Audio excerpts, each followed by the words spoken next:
Hi hello friends, இது உங்கள் வெற்றி ஐஏஎஸ் அகாடமி தென்காசி. நம்ம இன்றைக்கி என்ன பார்க்க போகிறோம் அப்படின்னா, ப்ரீவியஸ் இயர் கொஸ்டினில் தமிழ் தான் ஃப்ரெண்ட்ஸ் பார்க்க போகிறோம். பார்க்கலாமா? ஃபர்ஸ்ட் கொஸ்டின், உலகம், உயிர், கடவுள் ஆகிய மூன்றையும் ஒருங்கே காட்டும் காவியம்தான் பெரிய புராணம் என்று கூறியவர் யாருன்னு கேட்டிருக்காங்க. நமக்கு இதுக்கு கரெக்டான ஆன்சர் திருவி கல்யாண சுந்தரனார்.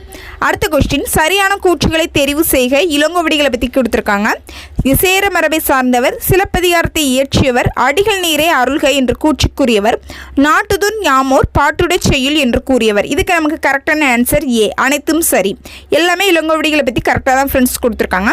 அடுத்த கொஸ்டின், கூற்று 1, சிலப்பதிகாரமும் மணிமேகலையும் இரட்டை காப்பியங்கள் என அழைக்கப்படுகின்றன. கூற்று 2, சிலப்பதிகாரம் மணிமேகலை ஆகிய இரண்டுமே 30 காதைகளை கொண்டுள்ளன. இதுக்கு கரெக்டான ஆன்சர் சி, கூற்று 2மே சரி. அடுத்த கொஸ்டின், வாணிகம் செய்வோருக்கு வாணிகம் பேணி பிறவும் தம் போல் செய்யும் திருக்குறள் உணர்த்தும் கருத்து என்னன்னு கேட்டிருக்காங்க.